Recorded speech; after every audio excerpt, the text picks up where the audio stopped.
Tonight, we're talking about Alien Earth, Episode 7. Tony, it's called Emergence, I think, right? I don't know. Yes. Emergence. This is an emergency. Tonight's, let's get into tonight's recap. I'm Gil from One Take, here with my friend Tony from Hack the Movies. And Gil, I'm starting to think the Queen Alien's not going to be in this season, so I made sure to put her on my mic stand today. Yeah, so that way, the people who are all disappointed, they're getting the Alien Queen. You got the Alien Queen. It's on my mic stand right now. Like, can you talk to it? Are you like controlling it, like clicking at it and stuff? And I think recap, by the way, appropriate title for tonight's episode. Yeah, because of the there is a lot of crap in it in one part. Prediction. Is that going to be on Adam's thumbnail? Just the goat crap, the sheep crap. Does he do? Oh yeah, he releases a couple days after, so he can take it and put like googly eyes on it. It'll be perfect. Yeah. What did we think of tonight's episode? Interesting. Oh, that's a change of tune. Every time I ask, you're always like, "I'm enjoying it. It's good." I'm not saying it's bad. Yeah. Just interesting. I'm really liking the whole being able to communicate with the alien but not really know what you're saying to it. I really like that the alien is, I mean, obviously the alien is not going to be loyal to them in the long run, but it's interesting that it's at least entertaining them and listening to her commands and following her orders. Yeah. And I like that the commands are simple. Yeah. Follow us and hide. So it's not lifting the curtain on the depth of xenomorph intelligence. It still allows for the fact that it's basically animal intelligence. It's the kind of thing, like a monkey or a chimp could understand. And like you said, the fact that she's not 100% sure how to communicate, she's sort of doing the best she can. But I do interpret it as like somebody raising a tiger or a lion or a bear, where there's loyalty up to a certain point, especially this particular xenomorph that's never seen another of its kind. So as far as it knows, it's like, I know I look different from you, but I assume that's just like the next stage of my growth. Like once I hit puberty, I'm going to look like Wendy. Once it sees other xenomorphs, it might start to question like, wait a minute, what the hell are you? Yeah, it is still growing. Like its head is all like discolored. It has actually like the alien, like Alien 3 or Alien Resurrection kind of brown kind of going on. So yeah, it is still very young, but I like that I like what they're setting up there with them to like where does his allegiance lie?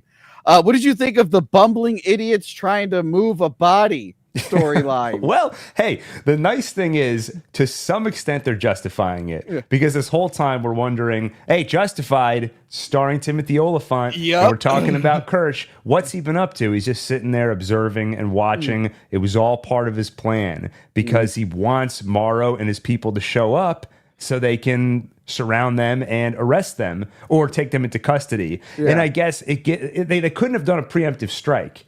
But if he lets them show up, he can tell the other corporations, they infiltrated our island. In broad daylight. They just walked in. I would have clued in some other people into the plan. It seems like he was keeping a lot of that to himself. Yeah, it doesn't solve everything. Mind, he's like, I know humans have a habit of gossiping, so I have to keep this all to myself. Right. I mean, and so you still have to give that benefit of the doubt that it's, if you want to explain all the dumb stuff happening on the show, it seems to boil down to Boy Cavalier in very cavalier fashion has essentially outsourced all of his security under Kersh. And that's it. There's nobody else watching the kids. There's nobody monitoring cameras. So when Kersh goes with this plan of let's allow Morrow and his people to come to the island, it works. Those kids can walk into the hallway with a body and nobody's going to see or notice. Yeah, I like that. It was a long con with him. But he's, what's his face, is trying to get his friend to help move the body. Slightly.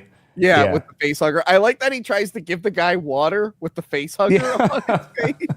Yeah, we do get more up close and personal with the facehugger in action than I think we ever have before. I've always wondered, what happens if you kind of just like pry it up? I've never thought about this, but if you shove a straw underneath and try to feed somebody, and it just makes these gross like guttural noises. we've seen in Alien, if you do touch it, it will just tighten its tail. But in Alien, they mentioned that it is like feeding him like oxygen and everything. So he doesn't actually need the water. The alien is supplying him whatever he needs to keep him alive until, you know, it implants the thing. But yeah, I like that he was like trying to be helpful. But like, they're super strong and fast. Right.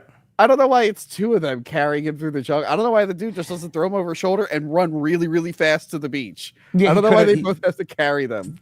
They're stupid kids. That's the beauty of them being kids. It justifies all their dumb behavior. I mean, honestly, in this show, the way the kids act, the fact that only a couple of them have bothered to download infinite knowledge, like I can learn French. You could probably learn Kung Fu if you want to. So many of them don't know they can do that. A bunch of them probably also don't know they have super strength. Or like Wendy in episode 1 jumps off a cliff, lands no problem, and then runs off super fast. Unless they've tried that, a bunch of them probably have no idea they can do any of that. What did you think of them examining the crime scene? Like the flies vomiting all over everything.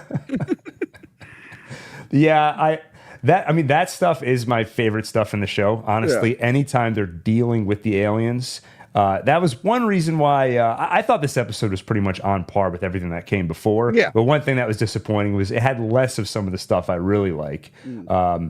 Probably number one is just interacting with the aliens and kind of poking and prodding. And then number two is the what does it mean to be human stuff. The what happens when you erase someone's memories. And the answer turns out in this episode, they go loony without just Mr. Strawberry. I'm going to rip your face off. Well, yeah, that is interesting because like Wendy sees the dissolve was a Toodles face dissolved and she like now knows what like is underneath her. Right. So she's kind of coming to terms with that, and also she's upset that they erased Derp Face's memory. And then like again, I love that she's like, you told her all these weird things, and they're like, no, I told her the truth. It's like you really fucked it up. They were trying to help her. Yeah, she had a fighting chance before you showed up. Yeah, she was totally fine, and then you came in here with your memories of the truth. I love when they stumble on the graveyard where their physical bodies are. Yeah, it's an interesting idea, but I was also like, why do they have graves? Like, if the whole idea can have a scene where they stumble upon it. Yeah, I was afraid that was the answer. Is if you're really trying to sell the idea, and that's what this corporation is trying to do, that this is a continuity of life. We're not killing you. We're putting you into a brand new, better body. Having those graves out there is a PR nightmare. And if those kids ever take a stroll outside, and they're allowed to go wherever they want, you don't really want them to see that. Especially why did you mark them? That was the weird part. Yeah, I don't think Boy has any sort of sentimentality for anything other than Peter Pan. So I feel like he would have just... Once those bodies were depleted of consciousness, for him, it would just be meat. He would say, burn them. I don't need those. We don't need marked graves. You think Lady Doctor did it? Probably. Dame Sylvia and the spouse. That poor son of a bitch. They drag his body all through the jungle. And then they if they lose track of it at some point. Well, so they put him down. They get distracted, I think, when they see a patrol coming by. Right. While they're distracted, that's when the facehugger falls off. And so Arthur just stands up and he's like, the hell's going on? I will say, so I appreciated the facehugger being on him for a bit. I do feel like the chest burster bursted a little early. Early as in it should have taken a few more hours, like another day? Yeah, I feel like, well, the one they put in the lung took a while. Yeah. This one I feel like should have taken a little bit more. Unless maybe it could be just aware of its surroundings. It could be like, I'm by the ocean and life and everything. I have a million. I should just burst out now. It could be stress induced. Like it's a premature birth, basically. The slightly Smee and Arthur story, I will say, on just a pure human level of just watching two characters weigh in over their heads. This was probably my second favorite storyline of the episode. And I did find it emotional watching Smee, especially the one who's been the most childlike of all the characters, finally have to deal with some real stuff. Yeah. And the heartbreak when he finds out that Slightly lied to him. He's like, you said he would be okay. He's dead. Why is he dead? Oh no! Oh no! Yeah, that was kind of rough. He was not ready for any of that. No, I don't know who I felt worse for, him or Slightly. When Slightly, he's 100% right when he's talking to Morrow. He's like, I did everything you said. Yeah. You didn't tell me there was going to be another monster. And you said I'd have more time. No, he dragged his feet. That's true. Feet. He waited a really long time to get that body out of there. He was definitely... It's his fault. I'm sorry. It's his fault. That's fair. He's a child. Yeah, but it also goes back to your earlier point where he's like, I needed help. He's like, you're a robot. Just throw him over your shoulder and bring him over. Run really, really fast. I appreciated the original sound effect of the chest burster. When it came out, it did like the original, like, and then it just scuttled away. Speaking of sound effects, they did have the pulse rifles making the actual pulse rifle sound. I always appreciate that. Nice. That's why I wanted to collaborate with you on this, because you remember stuff like that. Well, I mean, it's a nice little detail, and it makes sense in the universe. It's not like distracting or anything. It's like, yeah, that is the sound an alien makes. Yeah, that is the sound that gun makes. Right. So yeah, I really like that. I really like these. I like these chest bursters. They look like the most like the original. They're just darker. They just have a darker complexion to them. Yeah, and it does feel like the most slithering, like snake form of the xenomorph we've seen. Well, I think it's because we don't really, in any of them, we don't get a lot of like scenes of the chest burster, really. Right. It's always, it bursts and it either runs away or it gets taken away, or the predator snaps its neck and then does a little shake of his head. I have to watch Alien vs. Predator a lot now. Because your niece and nephew. They keep making me watch it. Anyway, there's that scene where the chest burster comes out and the predator grabs it, snaps its neck, and it goes like shaking his head in front of it. Like, what was that for? Also, they have necks. What? Anyway, like they have a neck bone that can break. I'm like, it's just meat. Anyway, so yeah, they look really cool. I like that it gets caught pretty quick. Yeah, in general, I liked that about this episode. Like when they were analyzing the crime scene, they very quickly subdued the flies and got everything back in place. I mean, you have to overlook the fact that they know Wendy has access to electronics. They know that she's been showing weird loyalties to the alien. They saw her control it this episode, clicking at it, and it bangs against the cage. So there's no, you could not... Short of saying, hey, I'm going to let that thing free later, you couldn't telegraph it more. I was shocked she let it free and just killed a bunch of people. Yeah, they kind of, I mean, they've strongly hinted at her, hinted. I mean, she basically said, humans kill each other. Xenomorphs are pure and nice. So we've seen her wavering allegiance to humanity. She just lets it out. And it starts murdering everyone in there. Yep. And then she calls it again in the jungle. And Nibs loves it. She's just laughing. Yeah. And this is a world where people just forget to shoot. Yeah. Whole ending of the episode where Nibs is derp face, right? Correct. Yeah. Yes. But she's just killing everyone on the boat. And everyone's like, everyone's on the pier just aiming. And it's like, shoot. Yeah. I did keep thinking if these were the Marines and aliens, I was like, Kyle Reese, if he was here right now. Well, no, it wasn't Kyle Reese in that one. It was Michael Biehn. He was Well, I know that wasn't his name, but okay. Dante Hicks. Hicks, that's right. They could Dwayne handle Hicks. Dante Hicks is Clerks. Dwayne Hicks is Alien. Sorry. They could have handled one xenomorph and like one robot. Two, I guess, but Wendy was sort of just standing there. Yeah. I do like it in theory. There's a lot. I mean, a few times I've said about this show, it feels like a rough draft where a couple more revisions could have made this really good, especially when a lot of the complaints are just little logic things. Like, it shouldn't have been that easy to get out of the lab. Why is nobody watching them? On a second draft, you'd come up with, well, somebody is watching them. Here's how they get past. But in theory, what I do like, the vibe of this final scene where you've got all these soldiers surrounding Wendy and Nibs, but you're not worried about Wendy, the main character who's got a bunch of guns pointed at her. In theory, you're worried about Joe and all the people around her. It is this weird, unsettling feeling having a robot that's in the process of turning on humanity. Never seen that before, but with a xenomorph at her side. Rarely seen that before. Which, by the way...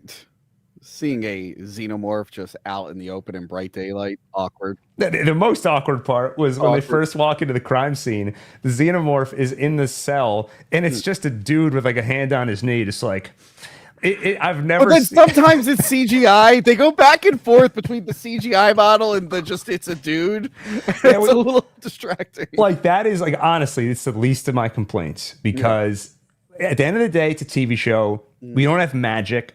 You put a guy in a suit and it looks pretty good. Yeah. It was just I cracked up at the one scene where he's in the jail cell. Like if you look at it again, the only thing he's missing is like a beer in his hand because it just looks like a dude chilling. No, but it was interesting to see it out in the bright daylight in the woods. Am I here? You froze for a second. It's interesting to see it out in the woods in the bright daylight, and then you froze.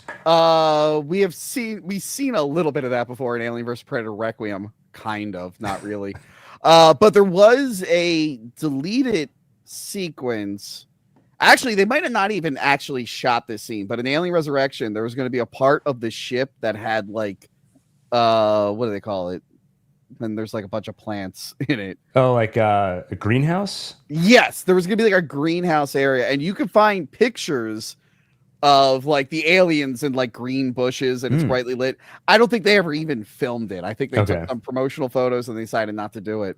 So this was kind of cool to like see that unrealized idea finally. That being said, now I know why the xenomorphs are always in dark environments. I don't want it too dark like Alien vs. Predator Requiem.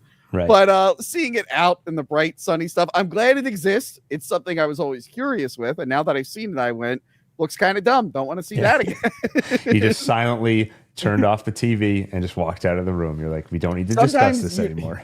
Sometimes you just need to see something realized to know if it was a bad idea or not. And that's one of them. Yeah. But that being said, it wasn't supposed to be a scary scene. It was just like, it's an action scene. Yeah. And now it's just like this. Yeah.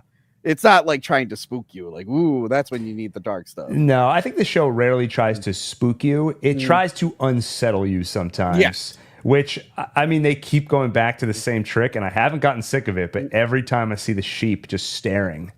Okay. Show stealer. Eyeball. Eyeball tentacle. It's the best addition to the lore from this show. Which, by the way, I love that they're looking at the camera and they're like, that thing distracted them to like mess with them. And they're like, let's talk about it. So they put the goat in like a container and bring it in. And Boy Cavalier's like trying to communicate with him, and it shows him pie.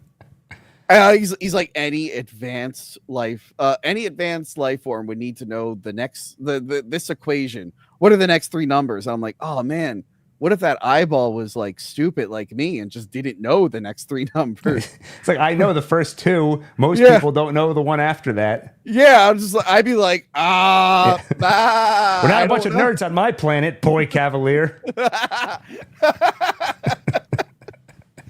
Sorry, only dweebs know that, loser. I love the idea in theory, and I'm captivated watching it.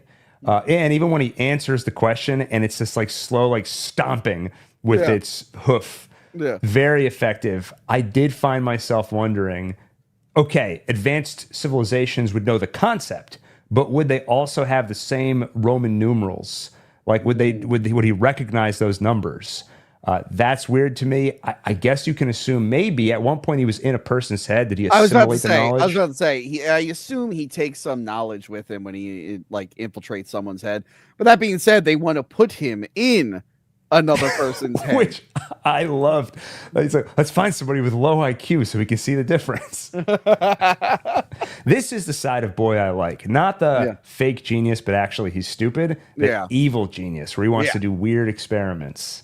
Yeah, I like that he's really grilling the lady doctor because rightfully he assumes that she might be in on it because her husband assumes that she would have had even one conversation with him after he was fired, and I don't know if they're ever going to see each other again because he's leaving the island that they don't seem to ever leave. Yeah, I don't know why they made Dame and Arthur husband and wife. It is a weird addition to the show. It is, and poor that guy. When did they have time to make a raft? Remember they have a raft full of bamboo that they put his dead body on? No, yeah. I guess maybe that's the one thing they downloaded, how to make a raft. That's the one piece of knowledge. That's when they use their super speed to get the twine and tie a raft together. Like, what the fuck is this? When did they make this? I would have loved when Arthur is starting to remember stuff. He's like, was I on a raft earlier? I was on a bamboo raft. You're crazy. What are you when they start trying to gaslight him? Yeah. There was a leak, a gas leak. That's right. Which, if you recall, that was my theory last time we spoke. Yeah. That all the dumb behavior is explained by a gas leak. I did like the confrontation between Kersh and Morrow. When he finally confronts him. And I like he's got the chest burster in a little jar thing. Yeah, it was at first I wasn't sure who caught the alien because you just see a net grab it, and I thought it was Morrow. But yeah, it's revealed it was Cavalier, and it was all part of his plan, right? I'm going to let Morrow come here, and then we're going to take them all and throw them in jail. Yeah, yeah. But he doesn't kill him, which is interesting. Mm-hmm. I guess he needs them alive to prove to the other corporations, like, look, we have them in captivity. There they are. There's her dude. There's her Wayland employee or whatever. Especially Morrow, because he was like so tight with the Yutani family. So right. Yeah, I wonder. I mean, at first she was reluctant, or there was sort of a tacit alliance at first, where she wanted him to come home and he wanted to stay out.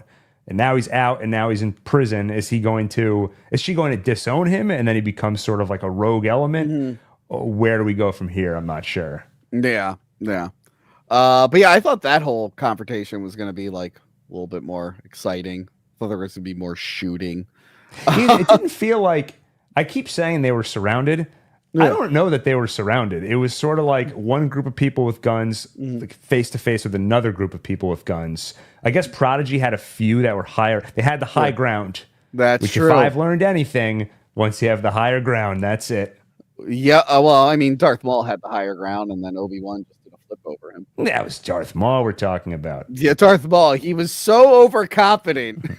He was like, I bet you that guy won't get his lightsaber when he jumps. So, no. He's the Nibs of the Sith, or the Toodles.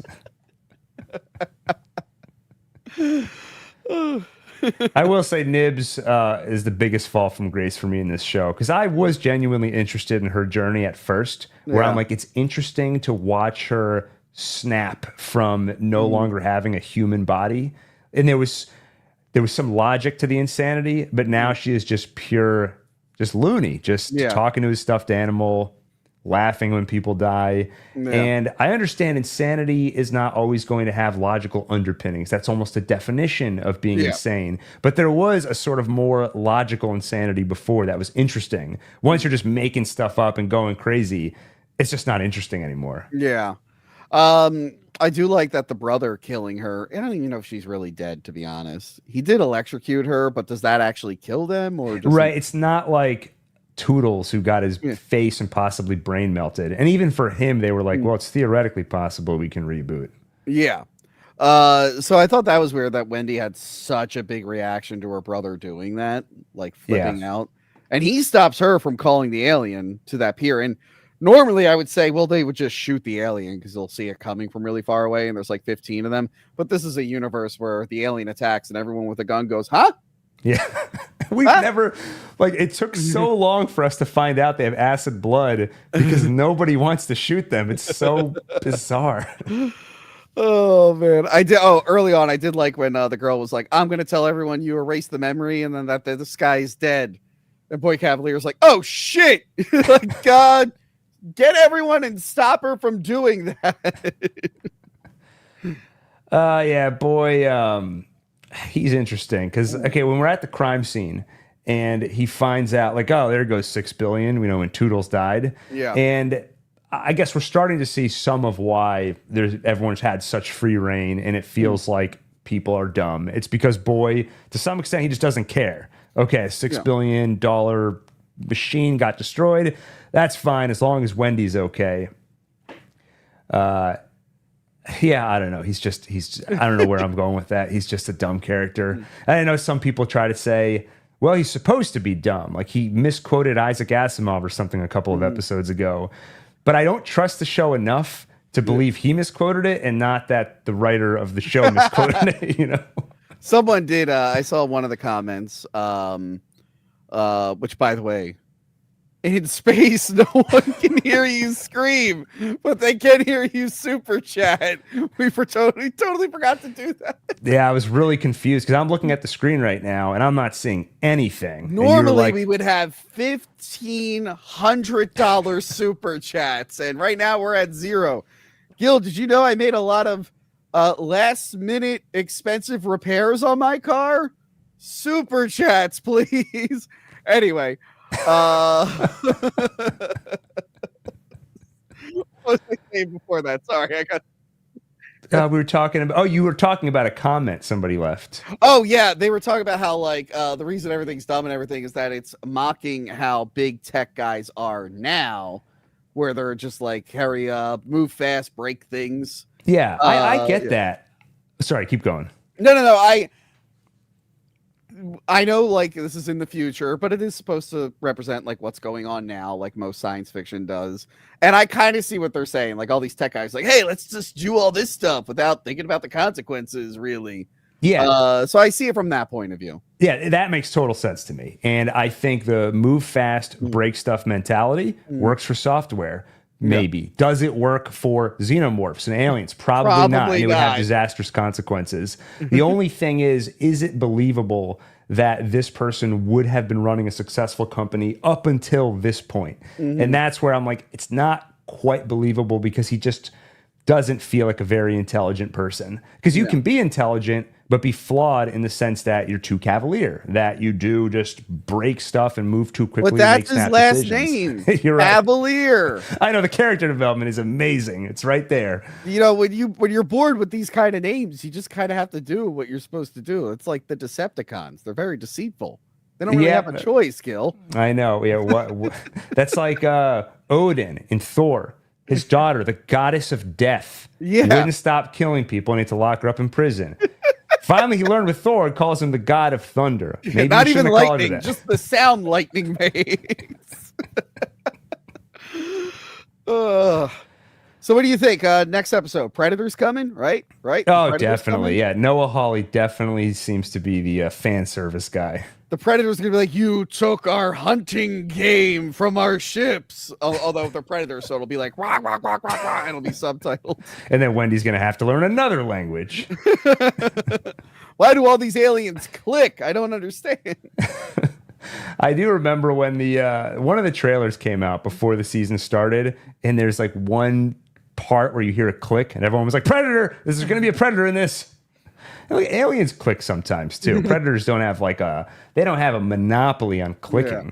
When is she gonna make the weird elephant scream the aliens make when they get shot?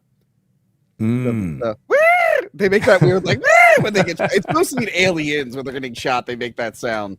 I want to see her get shot and go.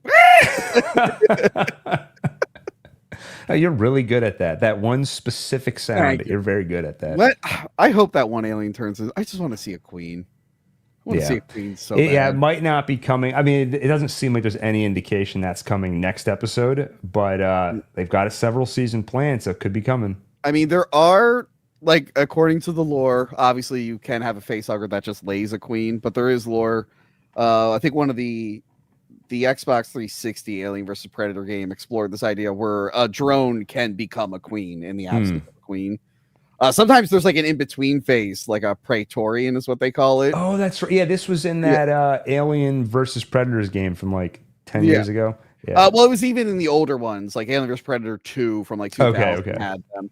They show up in like the expanded lore. It's like, hey, what do we... And that's like something like bees have. I think there's like proto queens in case like a queen dies or something. There's ones that can turn into queens. That'd be fun to see, like a new stage of the evolution that doesn't really break the lore. It'll enhance it. I would like to see that. Yeah, that would be cool. I mean, honestly, the thing I'm most excited for is the sheep.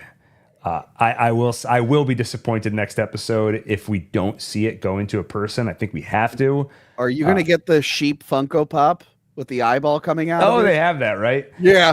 I've never bought a Funko Pop in my life. Am I going to start now? Is Alien Earth the show to start on? I'm not sure. I mean, they're clearly setting up like that. To me, I mean, I guess I don't know going into this season if they knew the sheep was going to be such a hit. I mean, at least I assume it's a hit for everybody else too. Like everybody's talking about that sheep. Anyone who likes the show loves the sheep and the eyeball. So they must have known that was coming because they cut to the sheep so often. It's so unsettling every time it's just staring at you. So I feel like the big thing for next episode is that eyeball is going into a person, and are we going to hear it speak? And is it going to say something like, is it going to blow our minds? I feel like a rematch with the alien. It wants a rematch with the alien. That's all it wants. That would be so disappointing. It's more informed now. The last time it tried to bite the alien, not knowing about the acid or anything. I'm like Batman. I could beat anybody as long as I have preparation. It wasn't a fair fight. That fight was so much fun because like the eyeball doesn't know that it can't bite the alien because it has acid, and the alien doesn't know that the eyeball is the one in charge. So it's like stabbing and biting it everywhere. That doesn't work. Oh, that was the most mismatched fight I've ever seen. Hilarious. That's when he was in a person at that point, and he just like leapt onto the xenomorph, right? Because I don't think he knew. I don't think they know what each other he doesn't are. know. He's like the kids in the robot bodies. He doesn't know his own strength at all. But like the xenomorph, like I'm gonna bite its neck and I'm gonna stab it with my tail. It's like, why isn't it working? So I'm excited for a rematch there. Yeah, I don't know if we'll get that. I'm excited to hear it speak. That's the thing I want to hear. But I have a feeling it'll be disappointing. Because I was thinking about it. I was like, that's my favorite storyline so far. And that is also the storyline that so far is coasting almost entirely on promise, the promise of something coming. And so far, when this show has delivered, I'm not saying it was, I've not hated the show, but it's often disappointed. But at least so far right now, I'm living in the midst of the promise of that sheep. What if it's just like Independence Day? It just goes die. Die. You know, it's funny because I was watching Killer Clowns from Outer Space. Oh yeah, and I went to Scarecrows today, and I tripped over one of their cotton candy plushies that they have. I love how like that movie. It's such a small movie. It's never had a sequel or any other media other than a game from a couple years ago. A video game now, but it's like it's snuck its way into like little corners of pop culture. It's been a cult hit like my whole life, and then until recently, it's now blown up. Now it's like. It's Spirit Halloween. There's merch everywhere. It's so sad listening to the commentary track recorded over 20 years ago. And on the track, they were like, it's been over 10 years. It's time for a sequel. And we've got ideas. And I'm like, it's been so long. I hope they do it. Now there's enough interest in it. I don't see why they wouldn't do one. Well, there was a news story about a year ago that Ryan Gosling is producing a reboot. That's funny. Which is just, I don't believe it, but it was reported by like Variety, Hollywood Reporter. It's a legitimate news article. Hey, freaking what's his face? Oh God, hold on. But while you look that up, the reason I brought it up is because Killer Clowns from Outer Space beat Independence Day to that scene. Yeah. Because in 1988, Killer Clowns from Outer Space, one of the clowns sticks his hand into a guy's back, turns him into a human puppet. And somebody asks, what do you want? He goes, we want you to die. It's like, that's exactly what they said in Independence Day. And probably what the sheep is going to say next episode when they put him in a human. What I said about Ryan Gosling doing that, who would have thought Danny McBride would produce 3 Halloween movies? That's the world we live in. So. True. Yeah. And be in an Alien movie with James Franco for 2 seconds. God, that was rough. That was rough. Gil, we got the first of 10,000 super chats. It's going to be a long night. That's right. This is like those collectathons.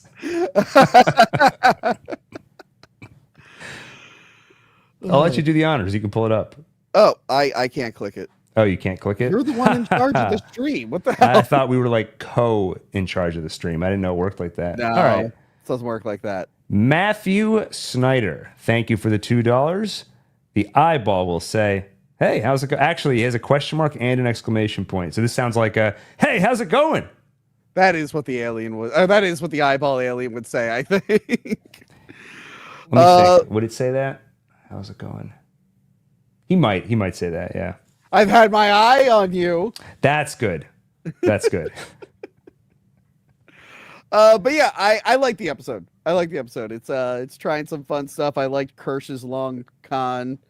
I'm interested in the alien communication, but I don't think the aliens should be able to be manipulated by anything other than other aliens. That's kind of been the theme for all of them. Like, you can't control the aliens even if you try.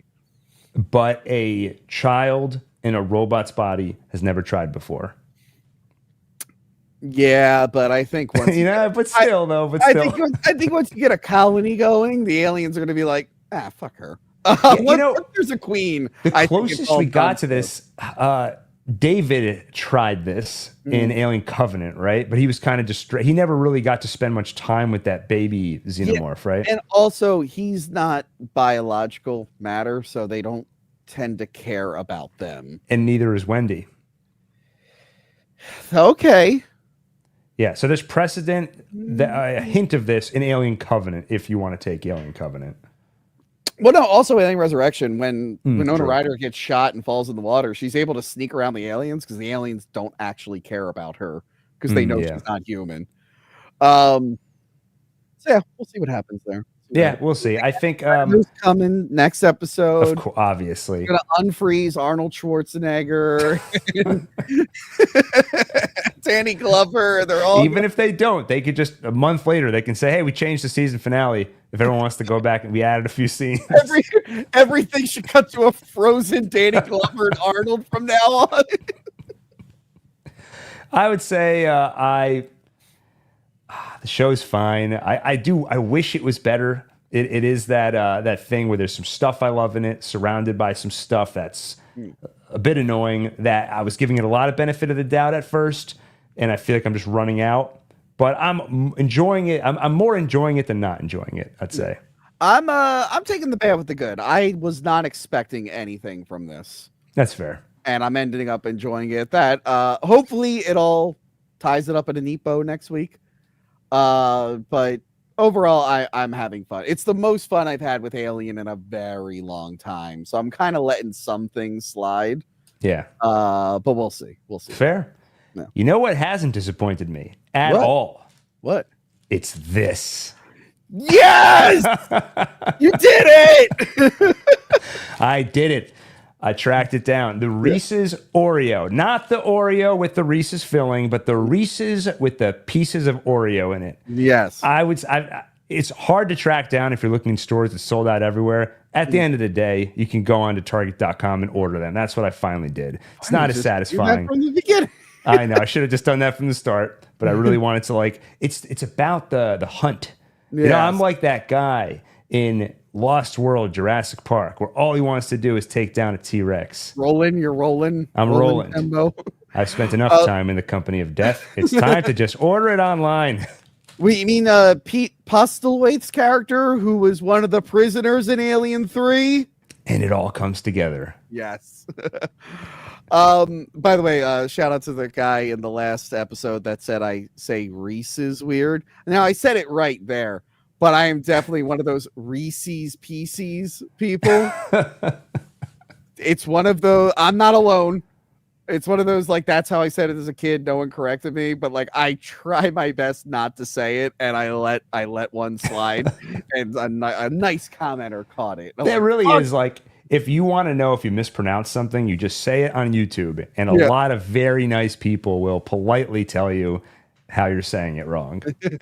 But my quick review of the Oreo Reese's, I would say, unlike the Oreo that has the Reese's filling, where it feels a little bit heavy because it's just chocolate and peanut butter, and it's not very milky chocolate, this avoids that problem. Because if you look closely at the picture, the bottom half of the Reese's is milk chocolate, but the top half is white chocolate. So you get the cream from the Oreo represented. They have less peanut butter than your average Reese's, and it's more of the Oreo crunchiness.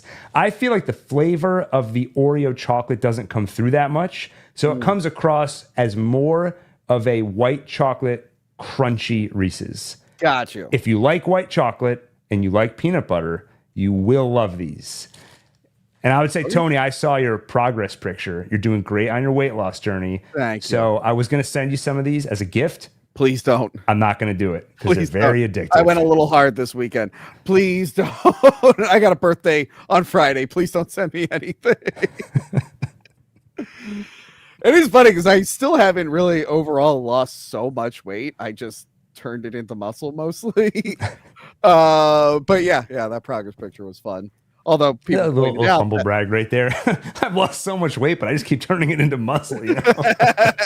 No, because people keep how much weight? I'm like, not that much, but I look better, so I don't know how to feel about it.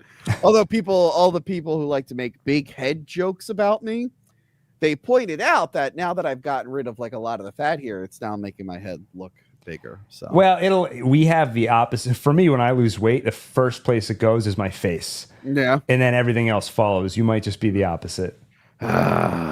Anyway. All right. Stalled as long as we can. Time to wrap up. Yeah, I'm about to lose my voice and I have to film tomorrow. So we should probably wrap up. All right. Well, thank you, everybody, for joining us. Next week is the season finale. So tune in, as always, around 9:30 p.m. Eastern Standard Time, where we'll be live to break down the grand finale. And it's going to be streaming on One Take and on Hack the Movies. And then it'll be available for listening on the Hack the Movies podcast stream. Yes, it will. Oh, wait, we got one last one. Watsamdi, $2. Thank you very much. Tony, love the mug. Nice looking face there. I don't know if he's talking about like my actual face or is he a patron who got the Tony face mug recently? I don't know which one. I don't know which one he's going for there. Perhaps you should clarify. And remember, we can only hear your clarification if it's a super chat. Yes, $100 super chat. So you can add more words to clarify it. By the way, someone tried to leave me like a $500 super chat or something recently, and they sent me the screenshot where YouTube was like, "There's an error with this," and I went, "Motherfuckers, no!" It's the equivalent of like a check bouncing. Yeah, I was so. Hold on, can I find a picture of that? 1 second. Yeah, definitely find that. The notification. Yeah. $500 from William Sams, and then he sends me the screenshot underneath. It goes unable to send message. And I was like, there was when we were covering House of the Dragon over on One Take, there was one live stream I had to miss. So I was at like a wedding. So I was at the wedding and I took out my phone. I had a little bit to drink. You shouldn't send super chats while you're drinking, because I was like, I sent like $100 super chat. And I was like, who are these handsome devils? Then someone immediately was like, YouTube takes a 30% cut of those super chats. Because I'm like, it's out one pocket into the other. So that was this expensive joke. That wasn't that funny. Oh, shit. Hold on. Can I hear you? Hello? Hello. Okay, I'm back. I yanked my headphones out a little bit. I'm falling apart here. Let's wrap it up, Gil. All right. Thank you, everybody, for joining. We'll see you next week.